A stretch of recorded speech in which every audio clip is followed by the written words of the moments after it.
What is up, everybody? Harden here, bringing you guys another commentary, and this time it is going to be a review about the new update 3.4 for Bloons TD Battles Mobile.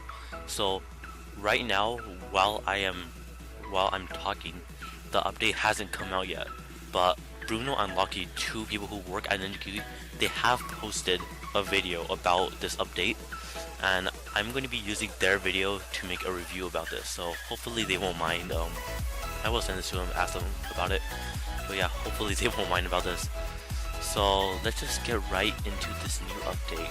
So first of all, the huge thing about this update is that there's custom club rooms, and the custom club rules include it's basically just a custom club room. So you can select up to 3 rooms. So in this video, Bruno and Lucky chose Bonanza, Mega Boost, and Play with Fire. So they have really good income.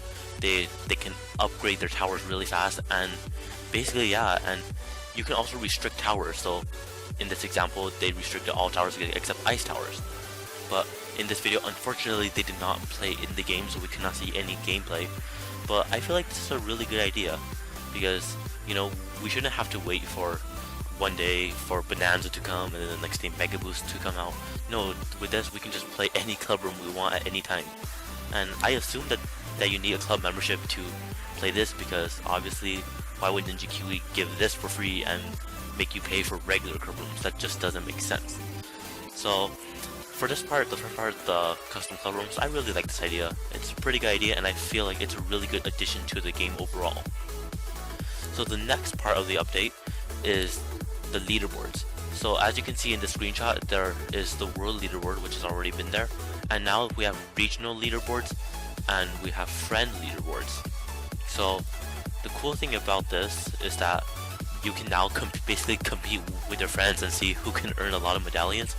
But really overall, I mean, obviously this is a pretty cool update for a lot of people who really care about medallions and competitions. But for me, I really don't even care about medallions that much, and they have all towers unlocked, basically all decals unlocked. I really just don't have a use for medallions right now. So this isn't really a huge update for me, but I just feel that's pretty cool that Ninja Q updated this. So now we go to the huge part, the patches and the buffs and the nerfs, basically everything. So yes, right here is the custom club rules, and then the leaderboards, restricted towers, that's basically it. And then we get here to the bug fixes. So for the first bug fix is multiple private game invites will no longer stack and persist into the game lobby. Now if you don't know what that means, basically when someone challenges you, a screen pops up in your game saying this person has challenged you, you want to accept the game or decline. And when a lot of people send you a request, even if you accept one of them while you're in the lobby of a game choosing the towers, the other invites are still going to pop up, which is really annoying. And if you don't know, a few days ago I did play some subscriber battles, mobile subscriber battles with my subscribers, and I told them, just challenge me to a game, and the first few people who challenge me, I will play them and accept the challenge. But the problem with it was that about 10 to 20 people challenged me at one time. So a lot of those screens just popped up saying, this person challenged you, this person challenged you, and I had to keep closing them and closing them. I just had to keep closing a lot of those challenges, and that was really annoying because I was trying to choose my towers, but I had to keep closing other people's challenges because I was in the middle of a game. But with this, you can basically only play one private game at a time, and once you're in a private game and you're in the lobby, no other challenges will pop up, and that is huge for me because it's going to save me so much time and effort when I'm doing my subscriber battles. So for other people, this probably isn't a huge update, but for me, I feel like this is probably the biggest update, the biggest change of this update, and I just really like this. So the next one is the Cobra's misdirection ability will no longer cause occasional crashes. Now for me, I've never really been a fan of the Cobra. I've never used it much, so this isn't huge for me. I mean, and the game really hasn't ever crashed for me, so I don't think this is a huge update. Same with this one. I never played Mega Boost that much or club rooms, and my game never really even crashes that much, so these two updates aren't huge for me. Now, balloon traps and spike hang on, let me go back. Balloon traps and spike factories will no longer spawn on unused balloon paths during defense mode. Now, this is actually, in my opinion, pretty good, because when I first started the game about a year or so ago, I tried using the spike factory, and I found that a lot of the spikes didn't even go on the track, and that was just pretty horrible. And same with the balloon traps, some of them didn't even go on the track. I'm not sure why, but it just didn't happen. It just happened that way, and I'm glad to see that Ninja Kiwi finally fixed this. Okay, so I like this one. The next one, players will no longer occasionally be placed in different maps in private matches. Now, I have seen some videos about players playing on different maps and people thinking that they're hacking, but it's really just a glitch. Now, this hasn't happened to me, so it's not huge for me, but I'm just glad that Ninja Kiwi is fixing this pretty major update. And same with this one. I mean, this one isn't huge with their opponent name is the same as their own name. It's not a huge update because I really don't care what my opponent's name is, but I'm just glad to see that Ninja Kiwi is fixing their glitches. Now for the next one, here, the gold badge description will now, in the player profile, now correctly states it's a rewarded ring from 4 to 100. Now, I don't even compete for badges or anything, so this doesn't really matter to me anyway. So, this one's just iffy for me because it doesn't really affect me. Force quitting the game no longer prevents the player from receiving a lot. This is huge. This is fixing the disconnect glitch that so many people have been exploiting. Now, I'm not sure how it works. It's either you turn off. Okay, actually, I'm not gonna say how to do the disconnect glitch, because if I post this video and the glitch hasn't been fixed yet, I don't want more people to be exploiting the glitch. But basically, there is a glitch that you can do that prevents you from getting a loss. I'm glad to see that Ninja Kiwi has fixed it, because for the past years when this game has been out, a lot of people have just been using this glitch, and it's huge, and a lot of people have just been getting insane records because of it. Now, I promise you, I have not been doing this glitch at all, and I know I have a 170-0 record, but I have not been doing this glitch. I'm sorry, I mean, I don't think there's any way for me to prove that I haven't been doing this glitch. So, I mean, I can't prove that I haven't done it, but you can prove that I have done it. So, I mean, you just have to believe me. I mean, you can choose not to, but I really don't care what you think. So, I'm just saying, I'm putting it out there, I have not been doing this glitch, and I'm just really happy that it's being fixed. Next, Super Monkey Fan Club will now be shown. Okay, so what these two upgrades basically mean, I'm pretty sure, is because when you use the Super Monkey Fan Club ability, then the next Star Monkey that you place, it will automatically be a Super Monkey no matter what. And I mean that was pretty helpful, but I'm pretty sure it was a glitch, and I'm glad the Ninja Kiwi is fixing this. And the next upgrade, moving a monkey village via a support Chinook, so the Heli pilot ability, will now correctly update the village. Oh wow, so I never even knew that this was a glitch.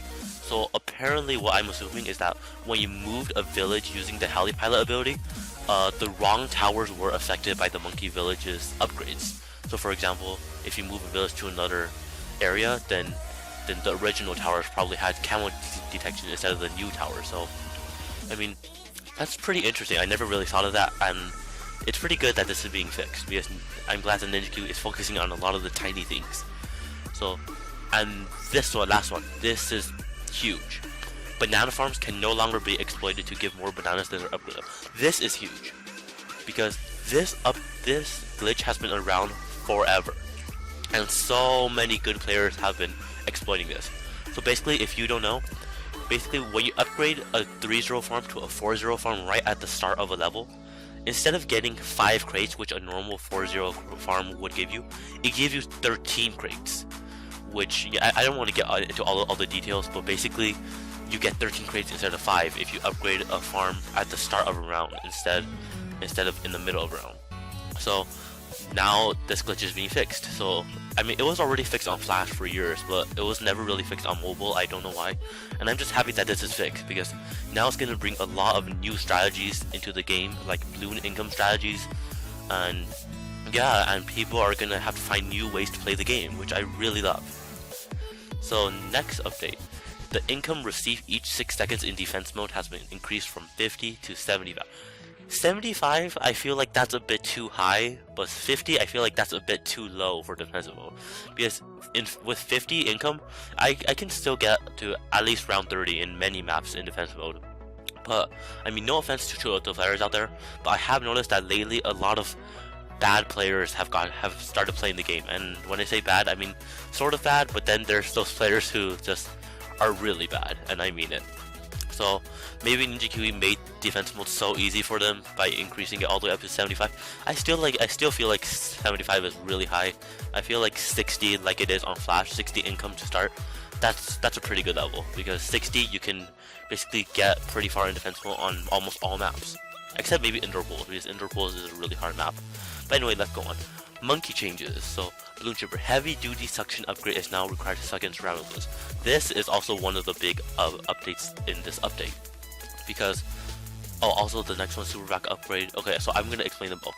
So basically, the Bloon Chipper 0-0 upgrade, it was used pretty much a lot to defend ceramic balloons, because one 0-0 Bloon Chipper can suck off all 10 layers of the entire ceramic layer with just one attack, and that was really strong considering that the Bloon Chipper is pretty cheap. So now that you have to upgrade to the heavy duty suction upgrade, that's gonna make the Bloon Chipper cost almost $2,000 to take off the ceramic layer. So people are gonna spend their money more wisely now. Like maybe they'll get tack sprayers, or they'll get juggernauts to defend ceramics instead of just using Bloon Chippers. So I really like this this update, because it really forces players to find new ways to defend the balloons. Now, as for this update, the super back upgrade now affects PFBs for 4 seconds as UMGs for 2 seconds. This, I mean, it is an improvement, but I still feel like it's not a heavy enough nerf, because even if you still get like probably 15 of these, and you just stall at the right times, then you can still basically stall for a long time, probably past round 200, past round 300. So I feel like super back upgrade should affect the Moab class balloons, but while they suck in the Moab class balloons, the balloons can't be popped like basically every other Bloon Chipper upgrade. Now I won't get into all the details, but hopefully you understood me right there, because this video is getting pretty long already. So the next one, Dart Monkey. Let me go back. Dart Monkey upgrade can now pop frozen balloons. This is pretty big, because if you don't remember, I made a video quite a while back, a few months ago, about the true popping power of Juggernauts or something. I'll probably link that in the description. It's a pretty interesting video, because I found out on mobile the Dart Monkey pop count is glitched, and because when it pops one balloon, the pop count shows 2 balloons. But anyway, what they're going at here is that when I try to use the Juggernaut to pop frozen balloons, on Flash it could pop frozen balloons no problem, but on mobile it could only pop 1 frozen balloon at a time, and I just found that really weird. But I'm just happy that it's fixed, so now it can pop frozen balloons. And the Dartling Gunner, the Ray of Doom damage rate has been increased. Hang on, let me see if it has been increased to be on par with other upgrades.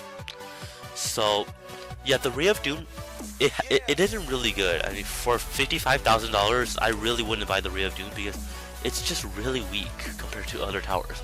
So basically, I just think that it's just a simple buff rate. It can I don't know, it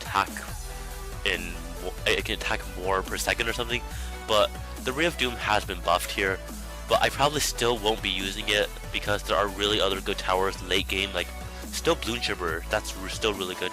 Dart Monkey, Ninja, there's still a lot of towers better than Ray of Doom. So I probably still not would be using. I probably still will not be using Ray of Doom, unless the buff is so major that it basically lets you go forever. But I don't think Ninja Kiwi buffed it that much. So yeah, I still won't be using it. And I believe that's the end of this update. So hopefully you guys enjoyed my review on it. Overall, I feel like this is a pretty good update. There were a few things that I really didn't like. There, like, you know, some things about Bloon Chippers, I believe, and some other stuff. But overall, this is a really good update. I like a lot of the things that Ninja Kiwi added in here. Most of it is positive, and I just really like how Ninja Kiwi is updating this. Now, Flash, I know it hasn't been updated in a long time, but as of now, I think a lot of people have just given up hope on Flash. But really, that's all I have to say for now. I'm gonna stop talking right now because this video is getting really long, so leave a like if you enjoyed and have an awesome day.